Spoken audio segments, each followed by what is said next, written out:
ఈ వాక్య భాగంలో దేవుడు మనకు ఒక ఆధ్యాత్మిక సూత్రం నేర్పగోరుచున్నాడు. పరిశుద్ధతను స్పర్శ ద్వారా మరొకరికి బదిలీ చేయలేము. అయితే అపవిత్రత, రోగము, మురికి మొదలైనవి స్పర్శ చేత ఇతరులకు బదిలీ అవుతాయి. అపవిత్రతలో నుండి పవిత్రత రాదు.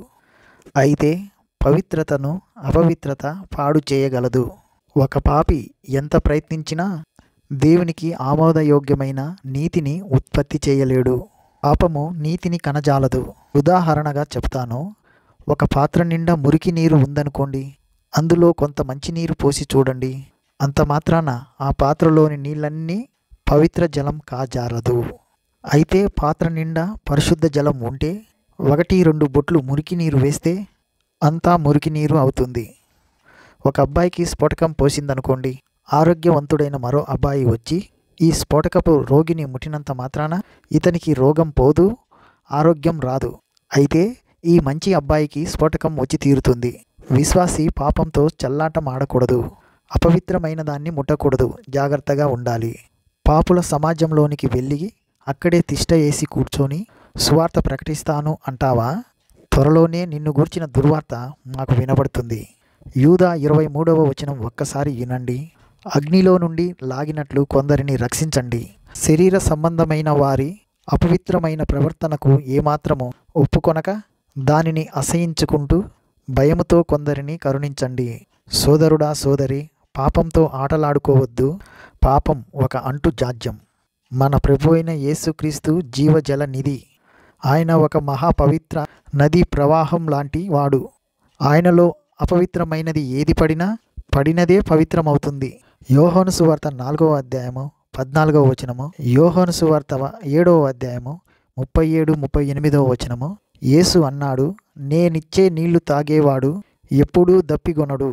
నేను వానికిచ్చే నీళ్లు నిత్య జీవమునకై వానిలో ఊరేటి నీటి బుగ్గగా ఉంటాయి. ఎవడైనను దప్పిగొనిన ఎడల నా యొద్దకు వచ్చి దప్పి తీర్చుకోవాలి. నా యందు విశ్వాసముంచే వాడెవడో వాని కడుపులో నుండి లేఖనము చెప్పినట్లు జీవజల నదులు పారుతాయి. పాపం అనేది 2 విధాలుగా పనిచేస్తుంది. ఒకటి బహిర్గతం, 2 అంతర్గతం. మనము పుట్టుక చేత పాపులం, ఇది అంతర్గతం. పాప క్రియలు చేస్తాము, ఇది బహిర్గతం. పుట్టుక చేత పాపం మానవునికి వారసత్వంగా సంక్రమిస్తుంది. ఒక బిడ్డ పుట్టినప్పుడు ఆ బిడ్డ పాపి. దావీదు మహారాజు 51వ అధ్యాయము 5వ వచనంలో అన్నాడు, నేను పాపంలో పుట్టినవాడను, పాపంలోనే నా తల్లి నన్ను గర్భం ధరించింది. అనగా నేను తల్లి గర్భంలోనే ఉండగానే పాపిని.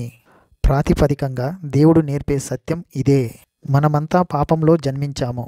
మానవుడు కేవలము పాపి. ఇదే దేవుని మాట. రోమాపత్రిక 5వ అధ్యాయము 12వ వచనము, ఒక మనుష్యుని ద్వారా పాపము ద్వారా మరణమును లోకంలో ఎలా ప్రవేశించాయో అలాగే మనుషులందరూ పాపం చేసినందున మరణము అందరికీ సంప్రాప్తమైంది. ఇప్పుడే పుట్టిన శిశువు అమాయకుడు అంటాము. నిజమే, కానీ ఆ బిడ్డలో జన్మ పాపం ఉన్నది. ఆ తల్లి ఒక పాపిని లోకంలోనికి ప్రవేశపెట్టింది. ఆ బిడ్డను కన్న తల్లి కూడా పాపి, తండ్రి కూడా పాపి. సృష్టిలో ప్రథమ స్త్రీ అవ్వ. ఆమె పాపం చేసింది. అందుచేత స్త్రీత్వం మీద పాపం నిలిచి ఉంది. స్త్రీ కన్నా ప్రతి బిడ్డ పాపి అని గుర్తించాలి. అపోస్తుల కార్యాలయము 16వ అధ్యాయము 31వ వచనంలో పౌలు అన్నాడు, ప్రభువైన యేసుయందు విశ్వాసముంచు, అప్పుడు నీవును నీ ఇంటివారును రక్షించబడతారు. ఈ మాటకు అర్థమేమిటి? అతడు ప్రభువును నమ్మితే అతని కుటుంబం ఎలా రక్షించబడుతుంది? నీవు విశ్వాసివైతే నీ పిల్లలు విశ్వాసులవుతారా? అలా ఎన్నటికీ జరగదు. ఇంటివారు కూడా విశ్వాసముంచితేనే రక్షించబడతారు. తల్లిదండ్రులు విశ్వాసముంచినంత మాత్రాన పిల్లలు విశ్వాసులు కారు. ఇప్పుడు మరొక ప్రశ్న ఎదురవుతుంది. ఒక శిశువు పుట్టి చనిపోయాడనుకోండి, అతడు నరకంలో పడతాడా? కాదు. జాగ్రత్తగా వినండి. ఆదామునందు అందరూ మృతులే గనక ఆ శిశువు చనిపోవడం జరిగింది. మత్తయి సువార్త 18వ అధ్యాయము 10వ వచనంలో ప్రభు అన్నాడు, ఈ చిన్నవారిలో ఒకరినైనను తునీకరించకుండా చూచుకోండి.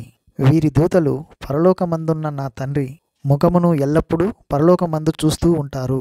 ఇక్కడ దూతలు అనే మాటను మీరు ఎలా గ్రహిస్తున్నారు?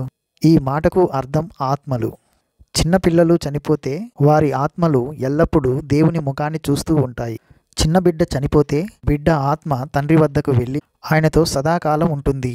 ఎందుకని? యేసుక్రీస్తు పాపులందరి కోసం చనిపోయాడు. అయితే ఆ శిశువు ఏమీ గ్రహించలేదు. గ్రహించే వయసు కాదది. ఆ శిశువు చనిపోయినప్పుడు ప్రభువు దగ్గరికి వెళ్ళిపోతాడు.